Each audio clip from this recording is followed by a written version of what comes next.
Let me turn now to direct monetary transfers, which we know to be a highly cost-effective and evidence-based intervention that can help our dollars do more for more people.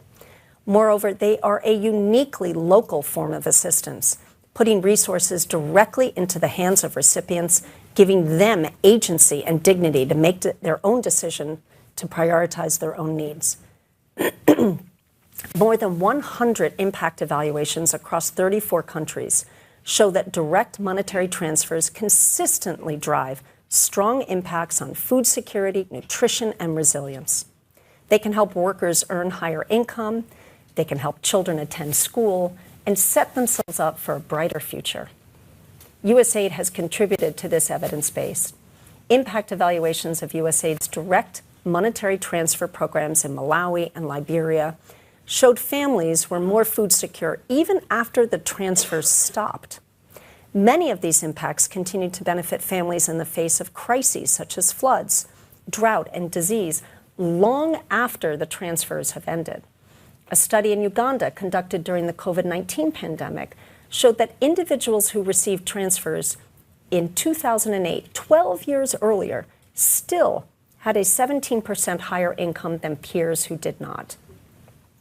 In Kenya, recipients of transfers prior to the pandemic were less hungry, less depressed, less likely to report that a household member was sick compared to those who had not received transfers. In light of these benefits, USAID missions, such as Ghana, Kenya, and Malawi, have been following the evidence and using direct monetary transfers in their programming.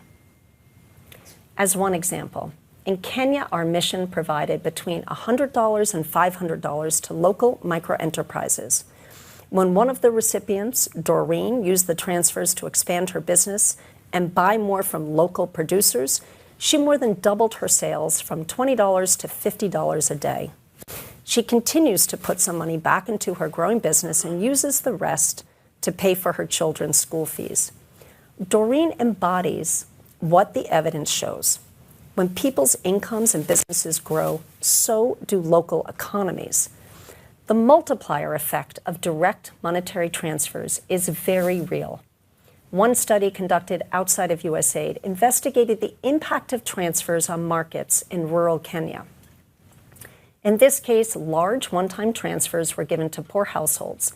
The study tracked not only the income and investments of those who received transfers, which grew significantly, but also of the neighboring households and businesses in those communities. The findings were incredible.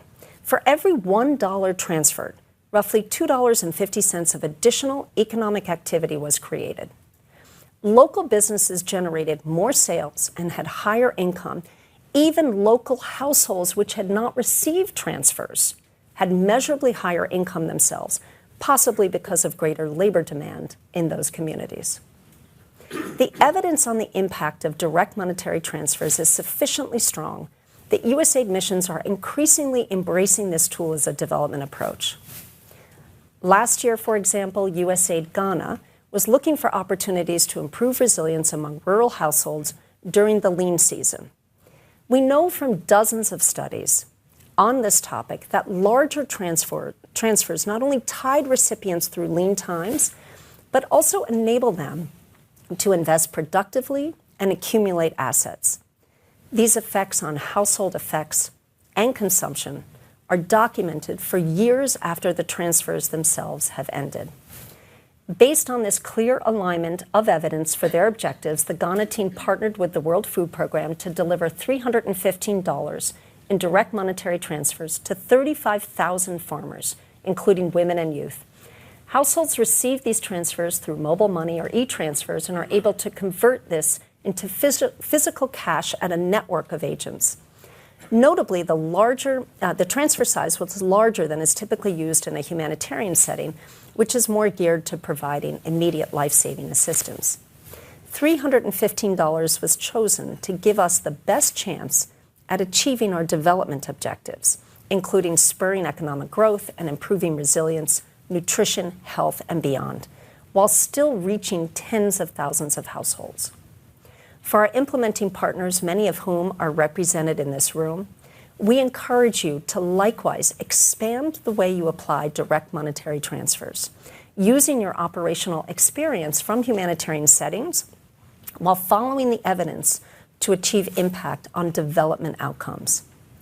These are just a few examples of how USAID is using the proven, highly cost-effective approach of direct monetary transfers to improve the impact we have around the world. So where do we go from here? Let me come back to a theme I started with, that we have a moral imperative to use each dollar entrusted to us as wisely and impactfully as possible.